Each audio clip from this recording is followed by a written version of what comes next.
Project के ऊपर resources से क्या मुराद है? रिसोर्सेज से मुराद प्राइमरीली इन जनरल अगर आप मैनेजमेंट की बुक्स पढ़ें तो वहाँ पे रिसोर्सेज की 3-4 कैटेगरीज बनाते हैं। एक वो कहते हैं ह्यूमन रिसोर्सेज, दूसरा वो कहते हैं फिजिकल रिसोर्सेज, तीसरा वो कहते हैं मॉनेटरी रिसोर्सेज और टाइम वाले टाइम को भी एक रिसोर्स गिनते हैं। ये भी एक डिबेट में है, ऑल्दो पहले 3 जो है वो ज़्यादा कॉमन है, लेकिन कुछ कहते हैं time is also a resource. अच्छा, लेकिन इस वक़्त ज़ाहिर है हमारा टाइम का अलग से नॉलेज एरिया है और मॉनेटरी या जो कॉस्ट वाला है वो अलग से एरिया है। तो right now we are dealing with only 2 things. एक है ह्यूमन रिसोर्स और दूसरा है फिजिकल रिसोर्स। अच्छा, फिजिकल रिसोर्स के अंदर क्या कुछ आ सकता है? फिजिकल रिसोर्स के अंदर मटेरियल जितना भी होगा, मशीनरी जितनी भी होगी प्रोजेक्ट पे, इक्विपमेंट, फैसिलिटीज़, फैसिलिटीज़ में आप कह लें ऑफिस चाहिए, टेबल्स चाहिए, फर्नीचर चाहिए, प्रिंटर चाहिए।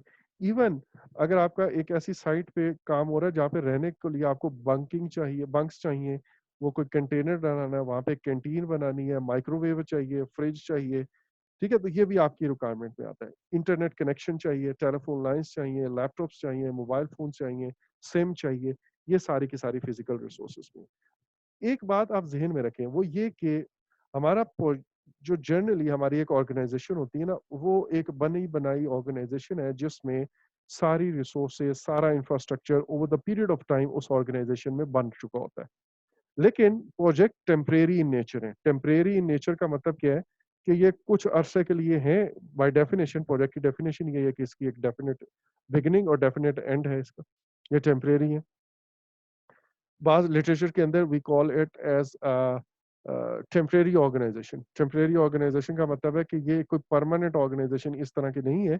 ये कुछ अरसे के लिए बनी है, जैसे ही प्रोजेक्ट खत्म होगा ये ऑर्गेनाइज़ेशन सारी की सारी जिसमें प्रोजेक्ट मैनेजर और नीचे टीम मेंबर और इस तरह का पूरी ऑर्गेनाइज़ेशन बनी हुई है, ये सारी की सारी डिसॉल्व हो जाएगी। सो इस ऑर्गेनाइज़ेशन के लिए वो जो रूटीन आपके रिसोर्सेज़ हैं, वो शायद आपको प्रोजेक्ट के ऊपर ना अवेलेबल हो। प्रोजेक्ट के लिए आपको स्पेशली ये सारी चीज़ें प्लान करनी पड़ती हैं। जैसे अब मैंने बहुत सारी कंप्यूटर हैं, प्रिंटर हैं, तारें हैं, बिजली, एसी, टेलीफ़ोन, ये ऑर्गेनाइज़ेशन के अंदर ऑलरेडी होता है। कैंटीन है, कैफेटेरिया व्हाटएवर ये बना होता है। बट यहाँ पे हम रिसोर्स मैनेजमेंट के अंदर इन सारी रिसोर्सेज़ को डील करते हैं, एक बात। दूसरी बात अब ये है कि मैंने ये रिसोर्सेज़ कहाँ से लेनी है? कुछ रिसोर्सेज़ होंगी वो मैं विद इन ऑर्गेनाइज़ेशन लूँगा। ये लेट्स से मेरी ऑर्गेनाइज़ेशन है, फ्रॉम विद इन ऑर्गेनाइज़ेशन मुझे मिल जाएँगी।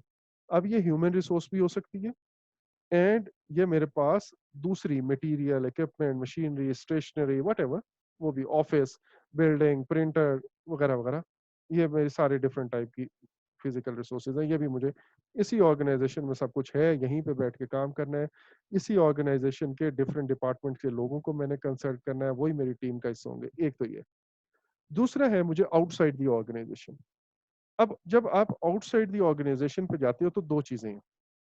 अगर तो मैं ह्यूमन रिसोर्स की बात कर रहा हूँ, तो मैं बाहर से कैसे ह्यूमन रिसोर्स एक्वायर करूँगा? इसके लिए generally HR department comes into play. Organisation के अंदर जो एचआर डिपार्टमेंट है, वो हायरिंग वगैरह को देख लेता है। और जो मटेरियल, इक्विपमेंट, मशीनरी और इस तरह की चीज़ें हैं, सर्विसेज़ हैं, उसको मुझे अगर बाहर से लेना है, तो उसके लिए procurement department generally comes into play.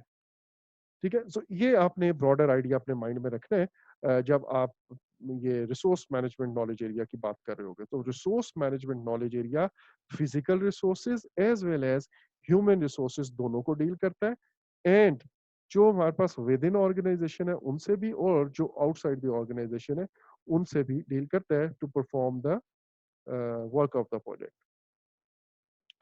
अच्छा पहले वाला आपका वही है जो मटेरियल सप्लाईज और सब कुछ है। दूसरा पॉइंट है creating creating a recognition and reward system in an is an important resource management function। अच्छा, ह्यूमन रिसोर्स के अंदर स्पेशली ह्यूमन रिसोर्स से रिलेटेड एक एलिमेंट है रिकग्निशन एंड रिवॉर्ड सिस्टम का।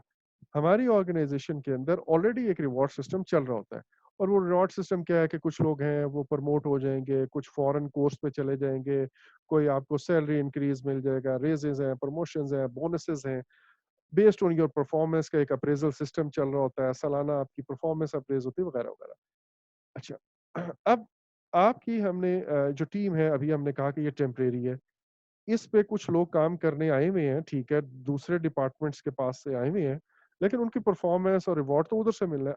आपके पास ऐसा क्या है कि आप अपनी टीम मेंबर को अपने प्रोजेक्ट पे मोटिवेट करो? So you need to have some motivation for them और वो मोटिवेशन आती है रिकॉग्निशन एंड रिवॉर्ड सिस्टम से। चाहे आपका प्रोजेक्ट 10 महीने का है, चाहे 16 महीने का है, चाहे 30 मंथ्स का है, 3 साल का है, आपने अपने ऑर्गेनाइजेशन जो डिफरेंट डिपार्टमेंट से लोग या बाहर से लोग आए हुए हैं, उनके मोटिवेशन को हाई रखने के लिए उनके अच्छे काम को रिकॉग्नाइज़ करना है और उनको रिवॉर्ड देना है। अब इसके लिए आप डिफरेंट मेथड हो सकते हैं, आप मेबी आप इस उस ऑर्गेनाइजेशन के एक बंदा मेरे पास काम कर रहा है, उसके डिपार्टमेंटल मैनेजर सामने मैं उसके ऑफिस में गुज़र रहा था, तो डिपार्टमेंटल मैनेजर के ऑफिस में चला गया, वहाँ पे वही मेरा टीम मेंबर अपनी कोई फाइल लेके से साइन करवा रहा है, अपने डिपार्टमेंट का काम कर रहा है। और मैं आपको कहूँ sir thank you very much, ये जो आपने मुझे बंदा हीरा दे दिया ना, it's he is doing wonderful job. I am really pleased actually, बहुत ज़्यादा ही इज़ एफिशिएंट और वगैरह-वगैरह। फॉर्मल भी करेंगे, लेकिन इस तरह की बातें भी हैं। ये आपको मैं अगर फर्दर डिटेल में जो आप वीडियो रिकॉर्डिंग सुनेंगे, तो उसमें आपको ये पॉइंट मिल जाएगा। Project manager is responsible for improving the competencies of the team members so they are able to perform the project work most effectively. मेरे पास एक डिपार्टमेंट क्वालिटी डिपार्टमेंट से बंदा आया है, वो फर्स्ट टाइम किसी प्रोजेक्ट पे काम कर रहा है। आपकी टीम और आप लोग तो प्रोजेक्ट मैनेजमेंट के एक्सपर्ट हैं, क्या उसे डब्ल्यूबीएस का पता होगा? क्या उसे एमएस प्रोजेक्ट सॉफ्टवेयर यूज़ करना आएगा? इस तरह की बहुत सारी चीज़ें होती हैं जिसकी वजह से कुछ टीम मेंबर्स को स्पेशल ट्रेनिंग आपको देनी पड़ती है। ये ट्रेनिंग का प्लान करना भी आपके प्रोजेक्ट मैनेजमेंट का हिस्सा है। प्रोजेक्ट मैनेजर की रिस्पॉन्सिबिलिटी का हिस्सा है कि आपने जो भी आपके पास टीम है, उस टीम को अगर अगर उनको कोई ट्रेनिंग एक्स्ट्रा चाहिए, तो आप वो ट्रेनिंग देके वो जो desired level of performance attain करना चाह रहे हो, जो रिक्वायर्ड कॉम्पिटेंसीज़ हैं, वो आप उसके अंदर लाना चाहेंगे, तो वो आप लाज़मी उसके लिए ट्रेनिंग भी प्लान करते हैं।